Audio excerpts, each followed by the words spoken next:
Have you ever stopped to think about why you stand a certain distance from people when you talk? Or why some work meetings feel like a debate, while others are just for nodding along? Well, it turns out these aren't just random choices.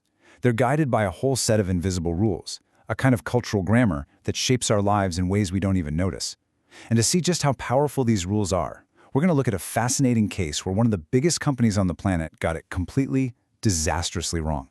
So let's talk about a real corporate giant, Walmart.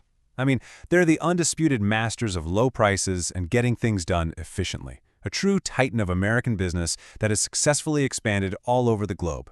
But, as you can probably guess from this picture of a shuttered store, their global conquest hit a massive brick wall in Germany. And that's the big mystery we're diving into. On the surface, you'd think Germany and the US have a lot in common, right? A strong work ethic, a pretty individualistic culture.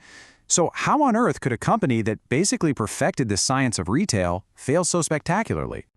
Yeah, this wasn't just some simple business mistake. It was a massive clash of those invisible rules we were just talking about. See, Walmart tried to run its German stores exactly like its American ones. And in doing that, they broke all these cultural codes they didn't even know existed. To really get why, we have to start decoding the context. So, our first clue is literally all around us. It's in the way we design our homes, our offices, our cities.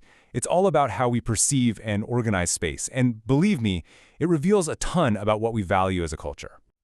To really get a handle on space, we first need to talk about a concept from psychology called information load.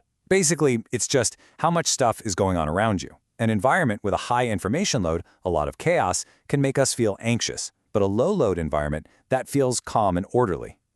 And this slide just illustrates the difference perfectly.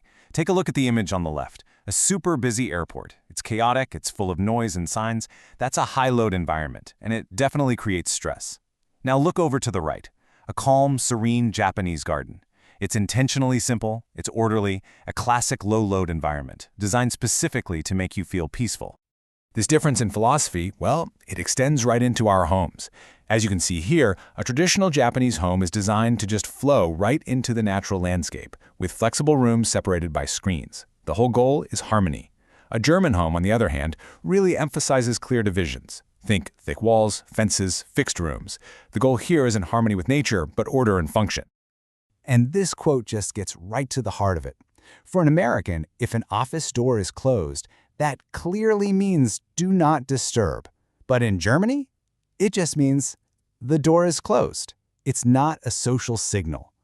It's a reflection of a deep cultural need for order and for really clear physical boundaries.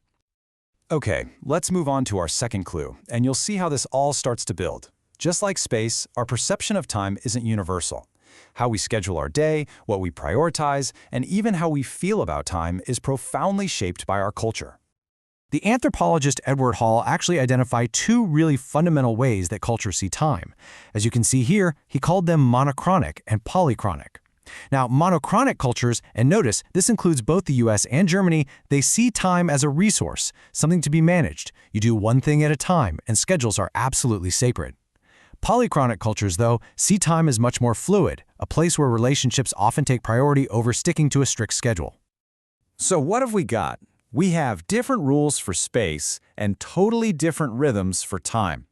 Now, let's see what happens when these invisible rules slam into each other in the high-stakes world of international business. Just take something as simple as a business meeting. In the United States, a meeting is a place for debate from making decisions. You go into that room to persuade people to see things your way. But in Japan, the real work happens way before the meeting.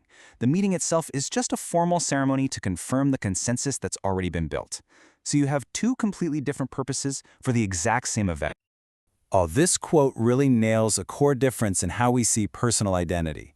It gets at the idea of diffuse versus specific cultures. In a diffuse culture like Germany, your title is part of who you are everywhere you go.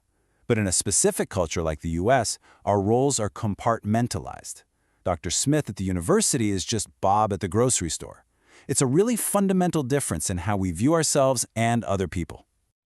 Okay, so now we have our cultural toolkit, right? We understand a bit more about space, time, and workplace norms. Let's go back to that closed Walmart in Germany and finally solve this mystery. All right, first up, the customer experience. That famous, friendly Walmart smile. Well, Germans, who don't typically smile at strangers, found it totally insincere or even a little mocking. Those friendly greetings weren't seen as good service. They felt like an invasion of personal space. And bagging a customer's groceries?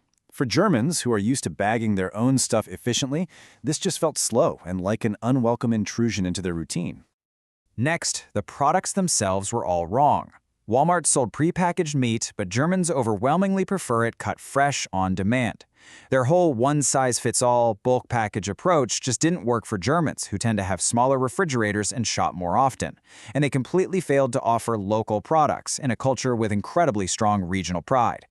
And finally, the internal employee culture was, well, a complete disaster.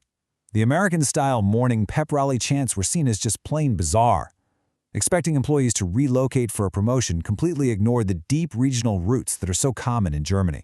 And Walmart's aggressive anti-union stance was a direct attack on a deeply ingrained tradition of German labor relations. So here's the crucial point. Walmart didn't fail because its business model was inherently bad. It failed because it was applied in the completely wrong context. It just goes to show that no message, no business strategy, no interaction ever happens in a vacuum. Context is the invisible framework for absolutely everything. For decades, academics have been trying to map out these cultural differences, and this famous diagram from 1966 is a classic example of that. It's trying to visualize different cultural thought patterns. You can see the Anglo-Saxon English style is shown as a straight line, very direct, right to the point. Other cultures, as you can see, are drawn as much less direct, more circular or meandering.